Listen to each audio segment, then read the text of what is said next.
Oke guys, welcome back to my channel. Berjumpa lagi dengan saya Rudy Suryajaya. Dan hari ini kita akan menjalankan bincang-bincang kita mengenai Brazilian Jiu-Jitsu, mengenai hal yang berhubungan dengan BJJ.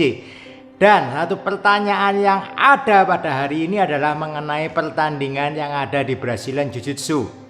Dan seperti yang Anda ketahui bahwa pertandingan di Brazilian Jiu-Jitsu itu ada berbagai macam pertandingan, baik pertandingan dengan gi maupun. Tetapi di luar itu semua yang banyak membuat orang-orang bingung adalah mengenai peraturannya. Kenapa ada yang pakai poin, ada yang nggak pakai poin, ada yang boleh pakai leg lock, ada yang nggak boleh leg lock, ada yang berbagai macam hal yang terjadi di Brazilian Jiu-Jitsu. Dan yang harus dipahami di awal adalah semua pertandingan yang ada itu mempunyai penyelenggaranya masing-masing. Tetapi pada hari ini kita tidak membahas banyak-banyak, oke? Kita hari ini akan berfokus mengenai pertandingan yang diadakan oleh IBJJF atau International Brazilian Jiu-Jitsu Federation. Oke? Apa itu? Yuk kita bahas hari ini. Oke, sebelum kita memulai sebuah bincang-bincang kita harus pahami dulu apa itu IBJJF. Jadi IBJJF adalah sebuah organisasi yang diciptakan di Brasil, dan organisasi ini merupakan organisasi independen yang berfungsi untuk mewadahi para praktisi BJJ di dunia. Dan ini merupakan salah satu organisasi yang paling tua dan juga merupakan salah satu organisasi yang terbesar di dalam BJJ. Oke, jadi organisasi ini menyelenggarakan banyak sekali kelas-kelas. Dia juga menyelenggarakan banyak sekali pertandingan. Bahkan bisa dikatakan di saat ini di dunia secara jumlah pertandingan yang diadakan paling banyak itu diadakan oleh IBJJF ini. Karena ini cabangnya di seluruh dunia dan juga organisasinya sangat baik. Dia bahkan untuk pertandingan-pertandingan yang besar seperti Pan Am, kemudian seperti pertandingan World Championship, kemudian banyak pertandingan-pertandingan yang lain itu diadakan oleh IBJJF. Dan rules dari mereka itu sudah sangat strict dan rules yang mereka punya itu sangat-sangat baku dan internasional sifatnya. Jadi semua di negara manapun yang mengadakan pertandingan IBJJF itu based pada rules yang sama. Oke, dan hari ini kita akan membahas sebagian dari rules yang ada. Kita akan hari ini membahas apa saja yang diperlukan untuk bisa memenangkan pertandingan under IBJJF rules. Yuk kita bahas sekarang. Jadi untuk awalnya kita harus pahami bahwa ada 3 jenis cara yang bisa didapatkan untuk memenangkan sebuah pertandingan. Apa itu? Yang pertama adalah by submission. Jadi itu sangat jelas dan pasti bahwa kemenangan yang didapatkan dengan submission itu adalah kemenangan yang mutlak. Jadi kalau Anda melakukan dalam satu pertandingan ada satu yang mendapatkan armbar, kemudian armbar ini bisa di finalize, selesai, lawannya tap out. Oke, itu clear. Oke. Yang menang siapa atau kena triangle sampai tap out atau pingsan. Nah, itu jelas sudah pasti mutlak bahwa yang menang adalah yang mendapatkan submission tadi. Jadi itu sangat hal tidak bisa diperdebatkan. Itu clear, kemenangan itu adalah kemenangan yang mutlak, baik didapatkan by tap out atau mungkin ada hal lain yang kita akan bahas nanti setelah ini. Kemungkinan yang kedua yang terjadi adalah kemenangan itu didapatkan dari yang namanya points. Nah, kemenangan points ini yang kadang membingungkan. Loh, kok dapat poin, nggak dapat poin? Nah, tentunya seperti yang judulnya kemenangan dengan poin itu siapa yang mendapatkan poin yang lebih banyak, tentunya dia yang akan memenangkan pertandingan ini. Dan sistem poin ini nanti akan juga saya jelaskan lebih lanjut bagaimana mendapatkan poin, apa aja yang dapat poin dan sebagainya. Itu yang akan kita bahas.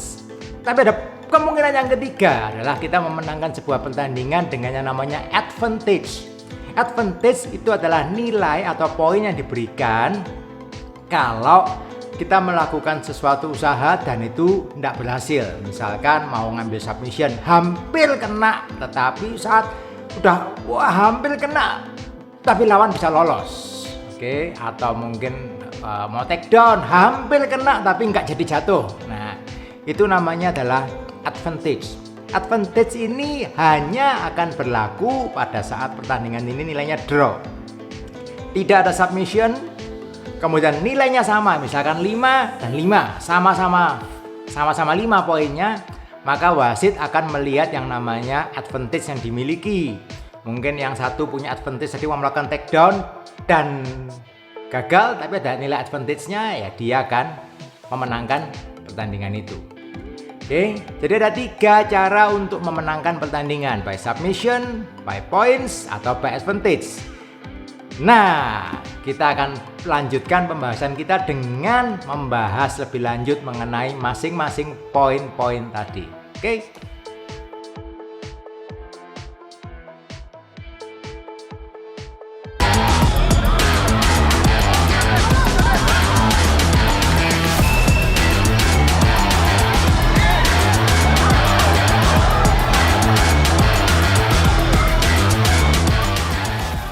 Sekarang kita akan bahas lebih lanjut mengenai poin yang pertama, yaitu mengenai submission. Submission terjadi kalau dalam sebuah pertandingan, entah terjadi kuncian, ambar, atau cekikan, atau apapun, leg lock pun juga bisa. Kalau itu terjadi, maka akan terjadi submission. Submission di stop oleh wasit. Pilihannya yang pertama adalah namanya tap out, clear, ya kan, tap di matras atau tap di badan atau apapun. Tap out itu dinyatakan pertandingan selesai. Kemenangan diberikan oleh pada pihak yang mengambil kuncian. Atau yang kedua bisa juga dengan namanya verbal tap. Jadi mungkin tangannya terkunci, tidak bisa keluar, lehernya dicuk, ya Anda bisa teriak tap, ya otomatis dimenangkan oleh pihak yang mengambil kuncian. Atau ada kemungkinan yang ketiga, kalau terjadi pass out atau pingsan, kena cekikan, pingsan, dilihat oleh wasit, pingsan, tangannya diangkat, drop, ya otomatis itu pingsan, selesai pertandingan. Oke, yang keempat bisa terjadi yang namanya referee stoppage. Jadi wasit bisa melakukan stop pada pertandingan jika dia melihat ada potensi terjadi hal yang lebih berbahaya. Misalkan ambar, tidak mau tap out tetapi bisa beresiko tangannya mungkin bisa patah, maka referee bisa melakukan stoppage. Dia bisa menstop pertandingan supaya tidak terjadi cedera yang lebih serius. Oke, kemudian bisa juga ada potensi yang kelima adalah yang namanya throw the towel. Jadi kalau melemparkan handuk, corner pihak corner dari pihak pelatih atau dari pihak tim melemparkan handuk ke lapangan, ya dianggap itu stoppage, berarti menyerah. Jadi ada beberapa hal yang mungkin terjadi yang menghasilkan yang namanya submission win tadi. Oke, itu harus dipahami. Jadi ada beberapa hal terjadi. Kalau ini ada satu hal yang final. Jadi kalau sudah dinyatakan itu tap out atau pass out dan sebagainya, ini final, pasti menang yang mengambil kuncian.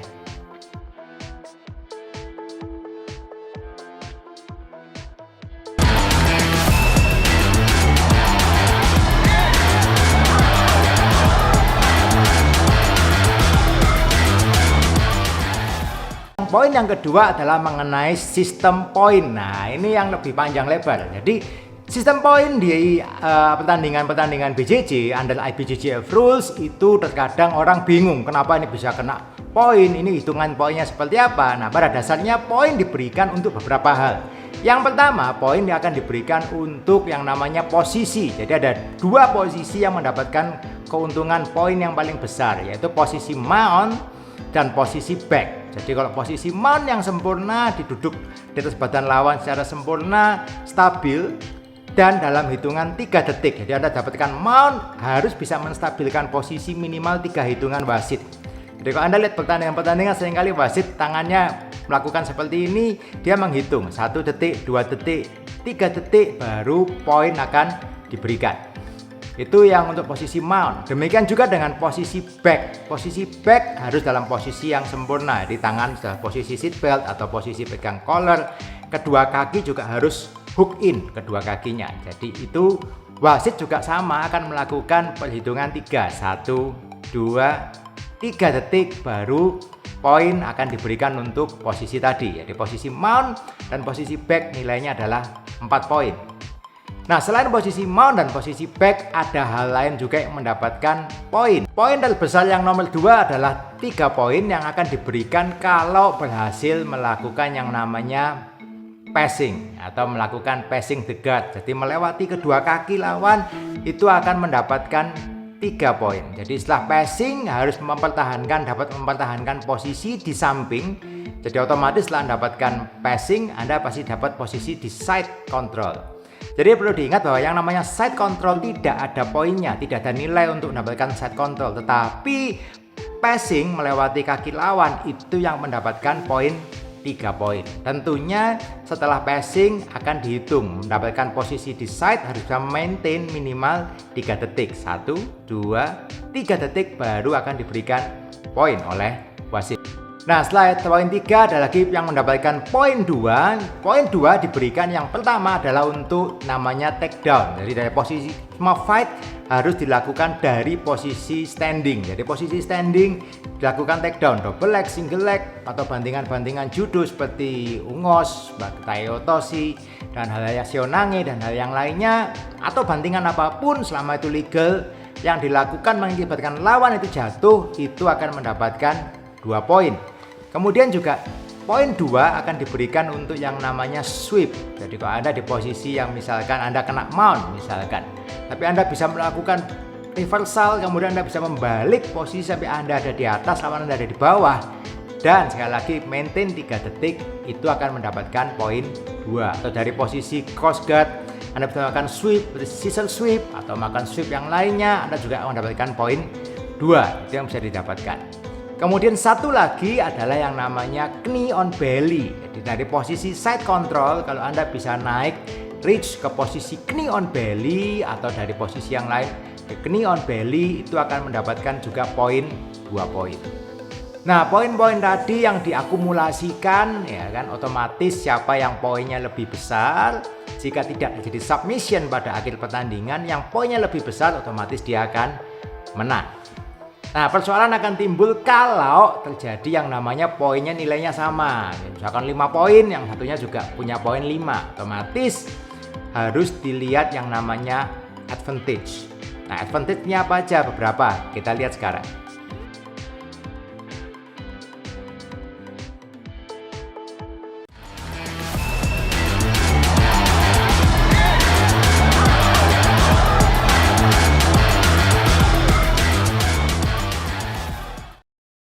Ya, khusus mengenai advantage ada beberapa hal yang bisa menjadi advantage. Yang pertama, kita akan melihat yang namanya takedown advantage. Ini awal dari standing mau melakukan takedown, misalkan mau double leg, udah dalam sampai hampir jatuh, tetapi somehow lawan bisa melepaskan diri, tidak jadi jatuh, dan dia bisa berdiri lagi dengan baik. Ya udah, tidak mendapatkan poin, ya kan? Kalau takedown dapat poin 2 harusnya, tidak mendapatkan poin, tetapi di mata wasit itu bisa ada poin yang namanya advantage yang akan berguna nanti kalau pertandingan nilainya draw. Itu yang pertama. Ada advantage yang kedua adalah namanya guard passing advantage. Jadi hampir melakukan yang namanya passing guard, hampir melewati kaki lawan, udah hampir lewat, ternyata lawan bisa rolling, recover lagi, tidak jadi kena yang namanya guard pass. Oke, tetapi di mata wasit bisa ada yang namanya advantage. Poin yang ketiga ada yang namanya sweep advantage. Jadi hampir melakukan pembalikan posisi, ya kan, hampir kena sweep, tapi lawan ternyata bisa recover, nggak jadi terbalik, bisa bangkit lagi. Ya tidak dapatkan poin, tetapi ada nilai advantage di mata wasit. Dan yang terakhir adalah yang namanya submission advantage. Jadi melakukan submission sudah cukup dalam, makan ambal misalkan, hampir kena, ternyata lawan bisa rolling lepas. Ya udah, tidak ada poin submission di situ, tidak ada submission, tetapi mendapatkan nilai advantage di mata wasit. Oke, itu kemungkinan terjadi saat di pertandingan. Dan advantage ini akan berfungsi sekali pada saat pertandingan itu nilainya draw. Jadi tidak ada nilai yang sama-sama 5 dengan 5 atau 10 dengan 10 nilainya sama.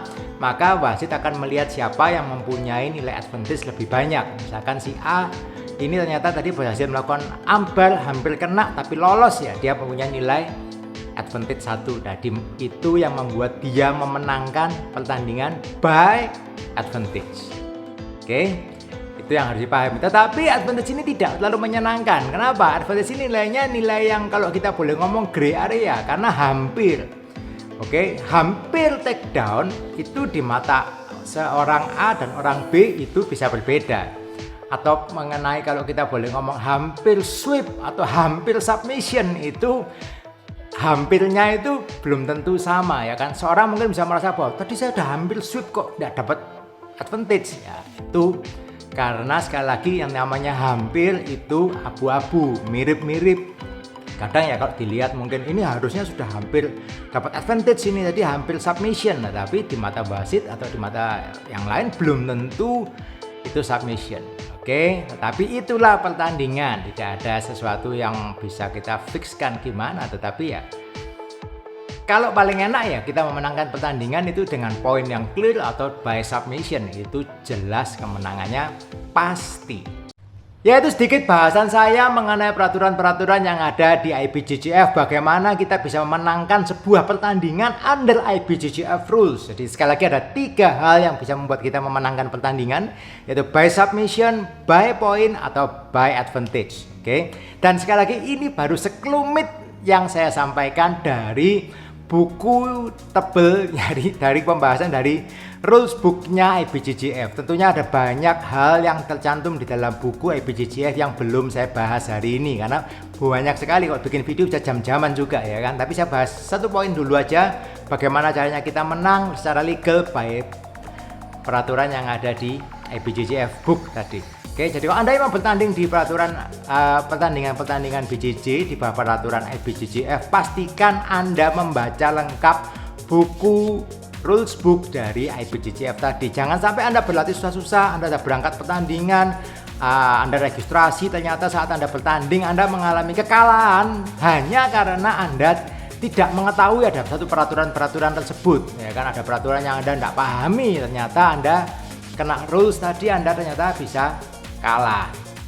Oke, pastikan Anda memahami pertandingan, dan ingat tidak semua pertandingan itu under IBJJF rules. Ada banyak rules pertandingan yang lain seperti ABI, di Bravo Invitational, ada ADCC, Abu Dhabi Combat Championship, dan banyak peraturan-peraturan yang lain. Oke, saat ini di dunia ada banyak sekali rules untuk pertandingan-pertandingan BJJ. Tapi Anda harus pahami satu persatu, baca rules booknya yang Anda ikuti pertandingannya, dan semoga Anda dapatkan hasil yang terbaik. Oke guys, itu bahasan saya hari ini mengenai peraturan pertandingan IBJJF. Semoga apa yang saya sampaikan bisa bermanfaat bagi kita semua. Kalau Anda suka dengan apa yang saya sampaikan, please klik like dan subscribe di bawah ya. Kalau saya ada video-video yang baru, Anda bisa segera tahu, dan saya pahami bahwa saya tiap minggu pasti mengupload video, 1 atau 2 video saya upload setiap minggunya. Oke, keep on training, stay healthy, and see you on the mat.